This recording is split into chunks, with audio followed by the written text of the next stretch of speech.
azotan mi fe. No importa mi suerte, seguro estaré, pues mi alma está en paz con mi Dios. Tengo paz con mi Dios.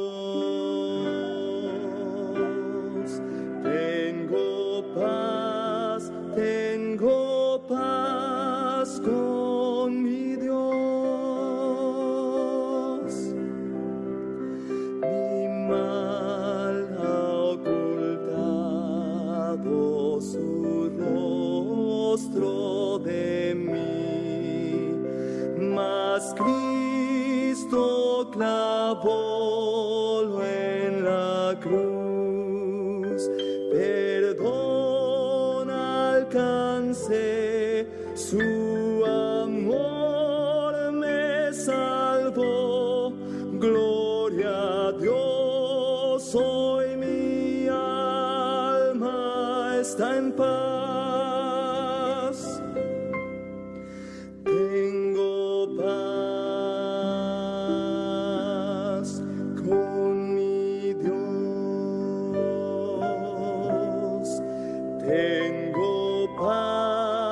Tengo paz con mi Dios. Señor, apresura el día final, las nubes partirse veré. Vendrá el Señor, la trompeta oiré. Gloria a Dios, hoy mi alma está en paz. Tengo paz con mi Dios. Tengo paz con mi Dios.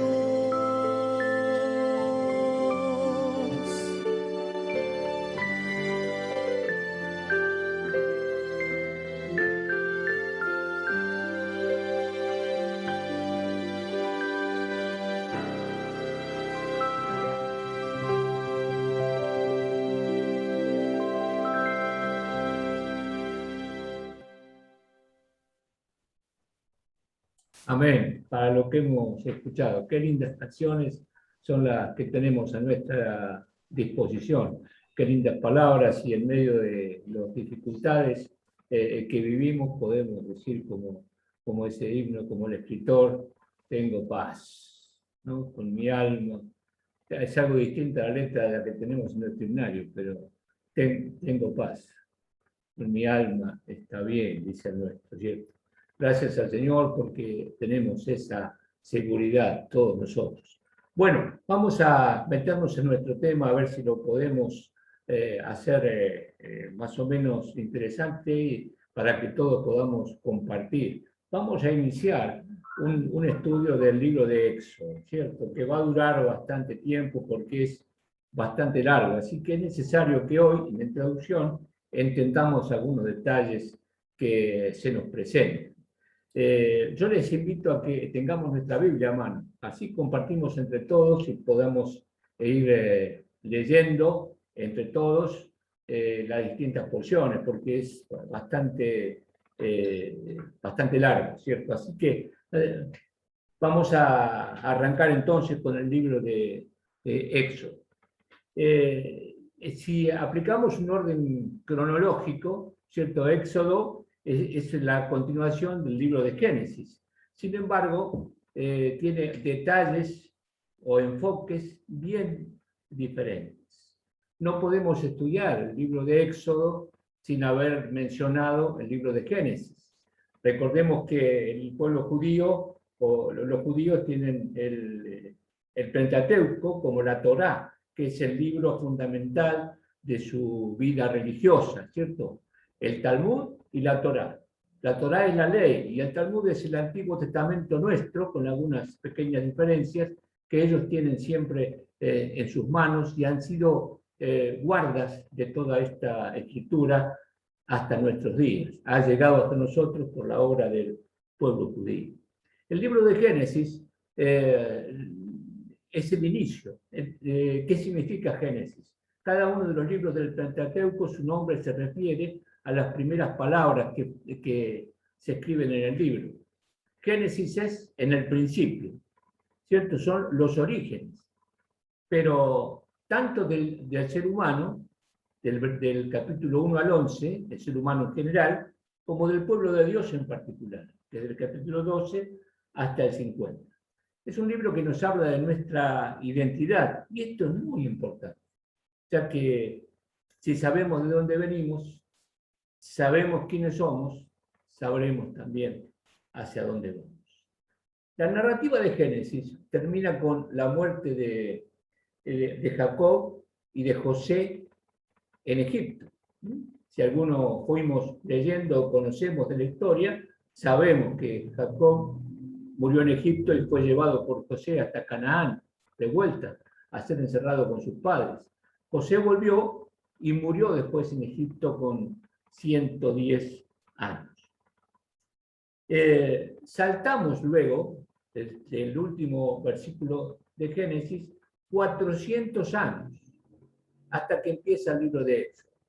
400 años que ahí está radicado el problema de la esclavitud del pueblo de Israel. Cuando muere José, los gobernantes que sobrevienen, los faraones que vienen después, podríamos mencionarlos quiénes son, pero se va a hacer muy largo y para nosotros es lo mismo, desconocen lo que era José. El faraón que compartió la vida con José, lo respetaba y lo cuidaba y le permitió ir a enterrar a su padre. Cuando muere José, los que vienen detrás no les interesaba y se empiezan a preocupar por el crecimiento del pueblo judío en Egipto. Cayeron en esclavitud y el libro de Éxodo retoma la historia justamente en este punto. Uno de los temas principales del libro de Éxodo es la redención. ¿Qué es la redención? Salir de la esclavitud y llegar hasta el pueblo, hasta la tierra prometida donde ellos tenían que estar. Es un poco comparable al tema de la redención espiritual en nuestras vidas. En el momento de la conversión somos rescatados de la esclavitud, pero es un proceso constante y continuo de toda nuestra vida, nuestro crecimiento espiritual. Al pueblo de Israel le pasó lo mismo. Fueron rescatados de la esclavitud, pero después, durante los años subsiguientes, hasta la entrada a la tierra prometida y aún después también, tuvieron que ir aprendiendo lo que era la mano de Dios en sus vidas. ¿Por qué se llama Éxodo? En hebreo, en las Biblias, en los libros, en la Torá que tienen los judíos, se llama Shemot. ¿Qué significa Shemot? Los nombres. Pues si nosotros leemos en el capítulo 1, en el versículo 1, dice, estos son los nombres de los hijos de Israel que entraban en Egipto con Jacob. Cada uno entró con su familia. Y menciona a todos los hijos, a los 12 hijos de Jacob, ¿cierto? Cada uno con su familia sumaron 70 personas que entraban en Egipto en su momento. Después, más adelante, el otro de los nombres que se utiliza para designar al libro de Éxodo en hebreo es Sefer Yetziat Mizrashim, que significa libro de la salida de Egipto. ¿Cierto? ¿Qué realmente es eso? Después, con el tiempo, cuando los antiguos tradujeron el Pentateuco, la Torá, al griego, se le dio un nombre en griego que significa Éxodos y que se fue derivando al castellano de Éxodo. ¿Cuáles son el tema del libro que nos va a ocupar bastante tiempo en en lo que sigue en nuestros miércoles.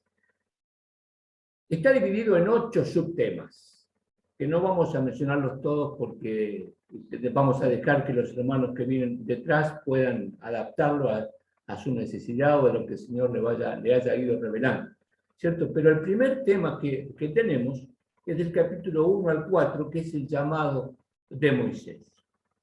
Bien, pero antes de entrar a estudiar el libro de Éxodo, debemos primero responder a una pregunta fundamental y esencial. ¿Qué estaban haciendo los hijos de Israel en Egipto? ¿No deberían estar acaso en la tierra prometida donde habían estado siempre? ¿Por qué fueron a Egipto? Cuando se menciona a Egipto en la Biblia siempre se habla de descender a Egipto. ¿Por qué? Porque Egipto era el mundo en ese tiempo, ¿cierto? Era la ciudad, la nación más grande, más complicada, más llena de pecados, más llena de mundanalidad. Y los israelitas bajaron de la tierra prometida hasta Egipto. Jacob creía, ¿cierto? Jacob, el hijo de Isaac, el padre de las 12 tribus, creía que nunca dejaría la tierra prometida. Pero cuando él se enteró de que su hijo José, que creía muerto, estaba con vida en Egipto, le dieron ganas de ir a ver a José. Tomó sus cosas y entró a caminar hacia Egipto, hacia el sur. Pero llegó un momento, cuando estaba en el límite, en Berseba, que Jacob dijo, no me parece que tenga que ir, porque es muy lejos, y tal vez por mi edad no pueda regresar.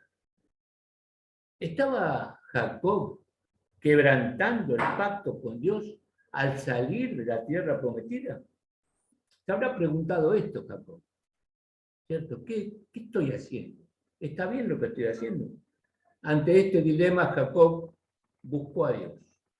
Lo buscó, lo halló, y Dios le respondió con una visión nocturna. ¿Quién busca Génesis 46, versos 2 al 4? Y lo lee. Esto está escrito en Génesis, muchos años antes de lo que estamos estudiando.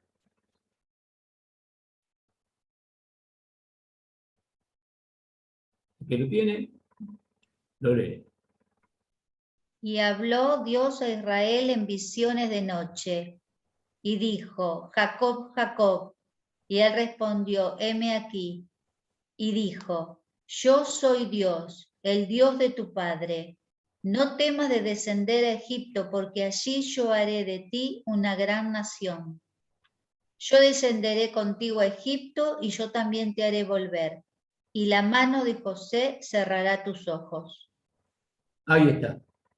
Entonces, no fue que fueron a Egipto por la hambruna que había, sin el permiso de Dios. Nada sucede, mis hermanos, sin que Dios lo permita aún en nuestras vidas. Él dispone todas las cosas. Y el pueblo de Israel no fue escapado a Egipto porque se morían de hambre, sino fue porque Dios se lo permitió. ¿Por qué se lo permitió? ¿Cuál era cómo podría ser el propósito de ir a Egipto?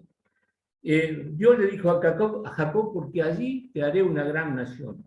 Hasta ese momento, Jacob y sus familiares, sus hijos, sus parientes más cercanos, conformaban una gran parentela. No una nación, ¿cierto? Eran un grupo de socios que se dedicaban a la cría de ganado. El problema de estos hombres judíos de quedarse en Canaán era que se estaban juntando con los cananitas. Se casaban con los cananitas, se estaban dejando la pureza del pueblo judío, del pueblo elegido de Dios, y entonces Dios dispuso que descendieran a Egipto. ¿Por qué Egipto?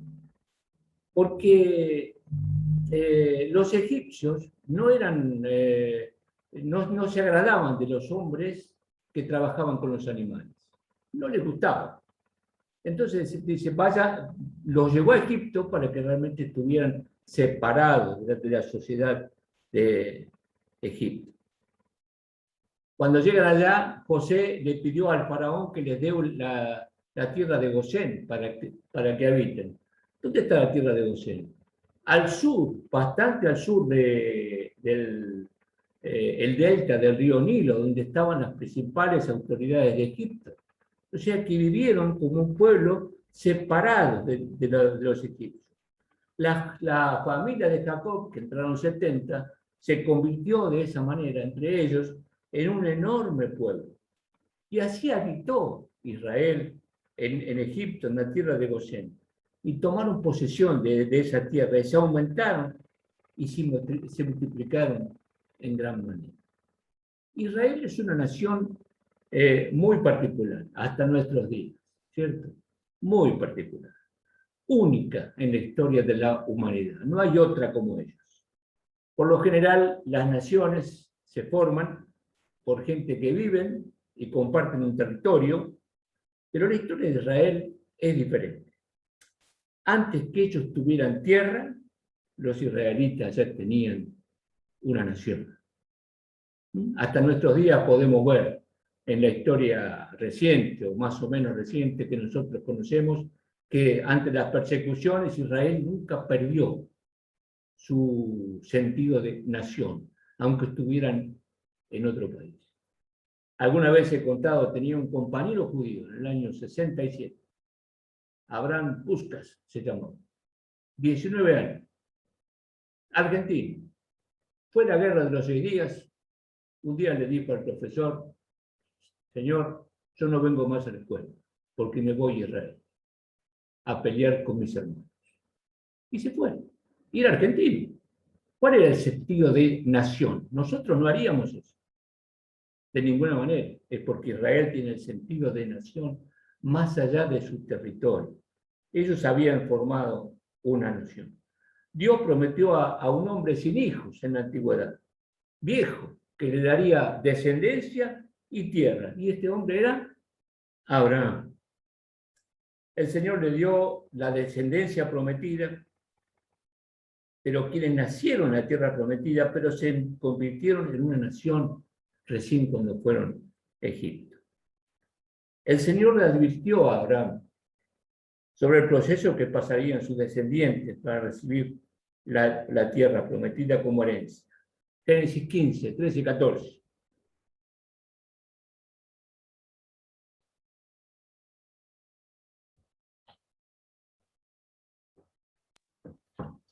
Entonces Jehová dijo a Abraham: ten por cierto que tu descendencia morará en tierra ajena y será esclava allí y será oprimida 400 años. Mas también a la nación a la cual servirán juzgaré yo, y después de esto saldrán con gran riqueza. Ahí está. Dios permitió que los esclavizaran. No fue algo fortuito, sino que permitido por Dios para la enseñanza del pueblo de Israel y para que los judíos se convirtieran en una nación. Hermanos, Dios obra de maneras misteriosas, pero todo tiene un propósito.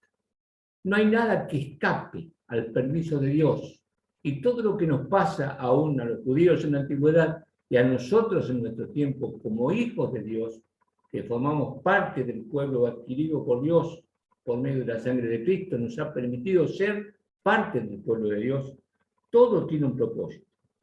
El Señor le advirtió a los israelitas que serían esclavizados en un país extranjero. En Egipto, Israel se convirtió en una nación apartada y numerosa, ahí en la tierra de Gosén. Y en el tiempo indicado, 400 años después, la nación de Israel sería libertada para cumplir su propósito en la tierra prometida. El libro de Éxodo narra esta transición de la esclavitud a la libertad. Pero bien, el primer tema que nosotros tenemos en el libro de Éxodo es justamente Moisés, ¿cierto? El gran libertador. ¿Quién era Moisés? Ya hemos conocido todos que fue el gran libertador del pueblo de Israel. Pero ¿cómo llegó ahí? Los egipcios no estaban muy entusiasmados cuando José murió y aparecieron otros faraones. No estaban muy entusiasmados con la multiplicación de los hijos de Israel. más que entusiasmados, estaban preocupados. Tenían miedo que los judíos llegaran a ser suficientemente fuertes para derrocarlos. Tenemos textos que Éxodo 1, 10 y 12. A ver si lo leemos, aunque sea esto. Si no, se va a hacer muy largo, pero... Ahora pues, seamos sabios para con él, para que no se multiplique y acontezca que viniendo guerra, él también se una a nuestros enemigos y pelee contra nosotros y se vaya de la tierra. Entonces pusieron sobre ellos comisarios de tributos que los molestasen con sus cargas y edificaron para Faraón las ciudades de almacenaje, Pitón y Ramsés. Ellos tenían miedo de que crecieran demasiado y tenían miedo también de perderlos como esclavos, porque hasta ahora estaban al servicio de los egipcios. Los egipcios trataron de controlar el proceso de multiplicación. Su respuesta fue tratar astutamente con ellos, dice Éxodo 1:10, como hemos leído. El rey hizo su trabajo físicamente más exigente para que así fueran debilitados y no pudieran procrearse, no tuvieran fuerza. El rey trató de hacer un acuerdo con las parteras, si leemos allí en Éxodo, ¿sí? Para matar a todos los niños varones que nacieran. Y si leemos allí, las parteras medio que se arrepintieron y dijeron, no podemos hacer esto. El rey finalmente, como no pudo dominarlos por medio de las parteras, ordenó a los militares que tiraran a todos los chicos recién nacidos, varones, al río para que muriesen. ¿Cierto? ¿Cuál fue la respuesta de Dios ante esta situación de los niños en Israel? Dios los siguió prosperando. Su pueblo se fue multiplicando, aún más o aún tanto como se multiplicaba antes. Faraón no pudo cumplir con lo que ellos querían hacer. Se les llenó de trabajo forzado, pero ellos crecieron cada vez más. Cuando las parteras rechazaron realizar las órdenes del rey, Israel se multiplicó y creció más fuerte. ¿Qué decían las parteras? No podemos hacer porque las mujeres tienen sus partos sin problemas y con mucha energía y con mucha fortaleza y no nos necesitan. Dios escuchó el clamor de su pueblo. Y Dios comenzó a actuar en nombre de su pueblo y puso en movimiento a partir de ese momento los acontecimientos que causarían finalmente la liberación del pueblo judío. El niño Moisés nació de padres piadosos y fue agradable a Dios. Dios preservó a Moisés y lo puso en la casa del rey. Si leemos allí en Éxodo, ¿cierto? No vamos a leerlo para no hacerlo tan largo, pero debemos leerlo, pero si no, no vamos a entender lo que viene después. Y esta preservación tiene varios detalles que podemos mencionar y que sería bueno que los tengamos en cuenta y los anotemos. Dios habló a los padres de Moisés sobre qué hacer. La madre de Moisés respondió con una profunda fe, ¿cierto? ¿Qué madre pone a su niño de esa manera? Moisés fue colocada en un arca en el río cuando tenía 3 meses de edad. El río llevó a Moisés a las cortes, seguro a las cortes de Faraón. La hija de Faraón fue la primera en notar el arca que estaba preparada por Moisés. Pero miren el detalle. Moisés lloró en el momento oportuno. ¿Es así? Si no, no lo hubiese escuchado la hija de Faraón. Cuando pasaba cerca de ella, Dios lo hizo llorar. Miriam, la hermana, pudo acercarse a la hija de Faraón. La sugerencia de Miriam fue obedecida por la hija de Faraón, todo porque Dios lo permitió. Y la madre de Moisés fue pagada. Le pagaron para criar a su propio hijo. La hija de Faraón se aseguró que nada perjudicaría al bebé Moisés.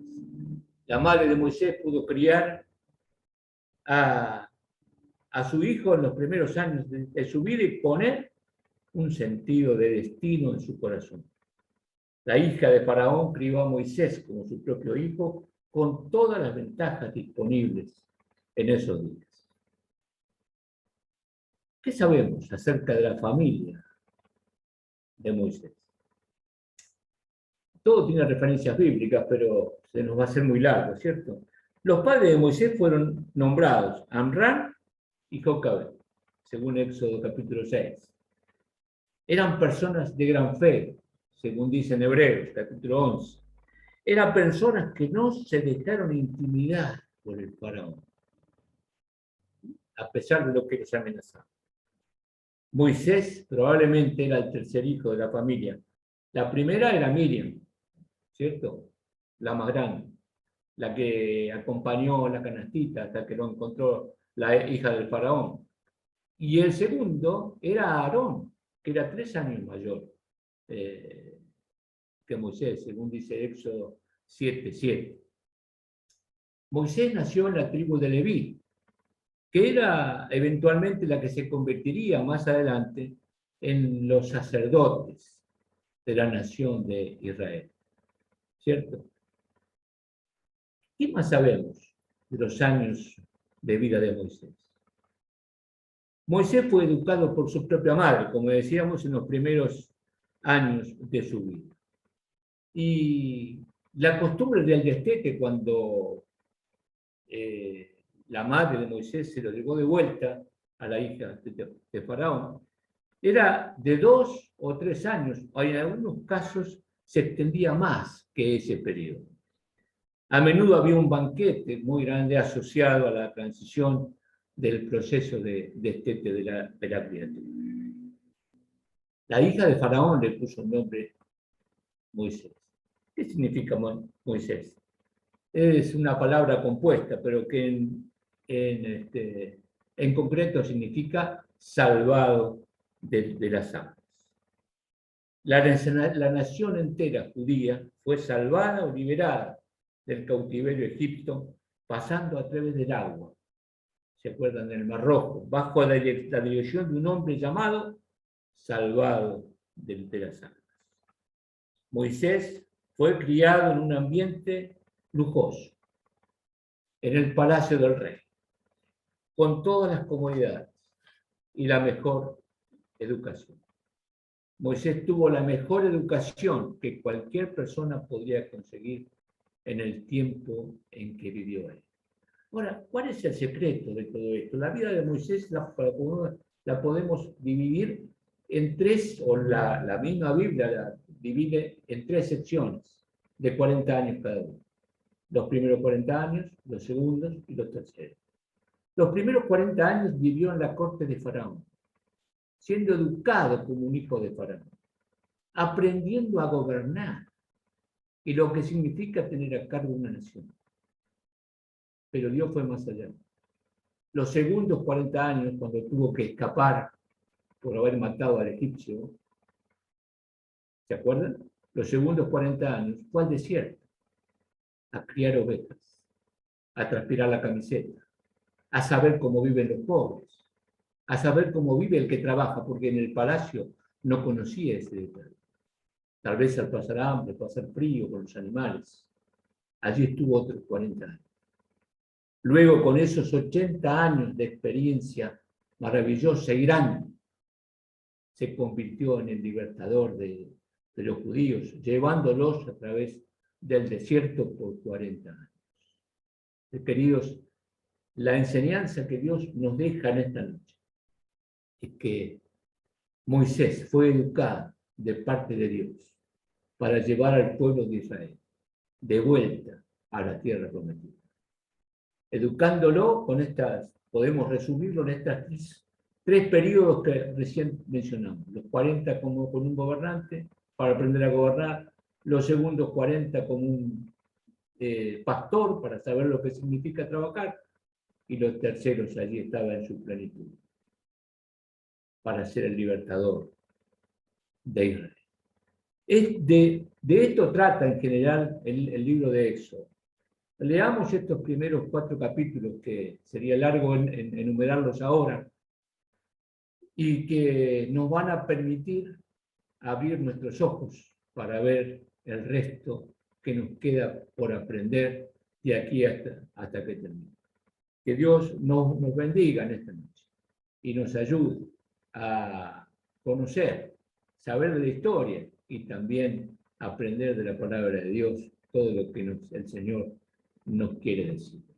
Vamos a terminar con una palabra de oración que nos va a decir Juan Carlos, pero recordemos el domingo a las 11:30 entonces la reunión presencial allí en nuestro salón, y a las 18 la cena del Señor, y el próximo miércoles entonces el mensaje estará a cargo del hermano Eduardo Cartea con el capítulo siguiente, el capítulo 5 de Éxodo, el cual ya hemos introducido de una manera más o menos pobre, pero que podamos entender.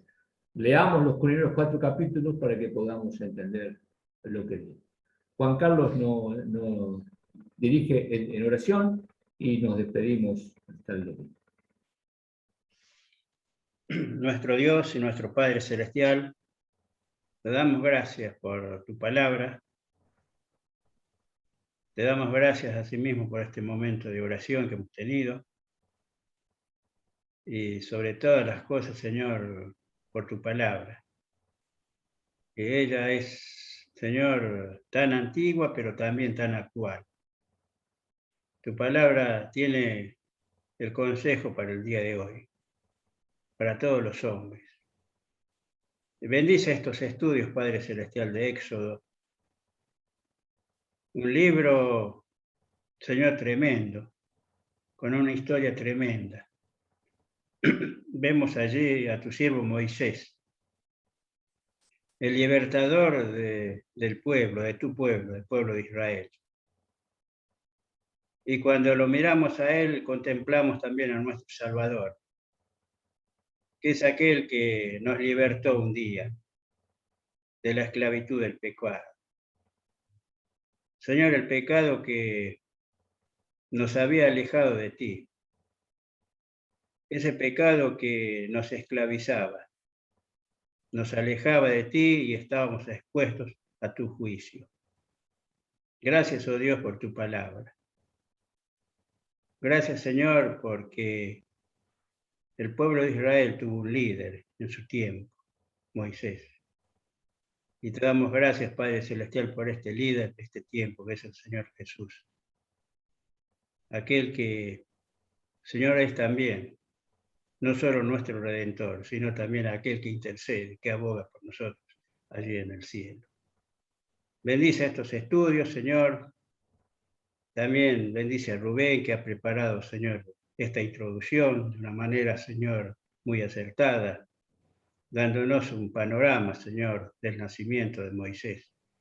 Bendice tu palabra y bendice también los mensajes que vienen a través de diversos siervos que han de exponer este libro tan tremendo para nosotros. En el nombre del Señor Jesús te damos gracias. Amén.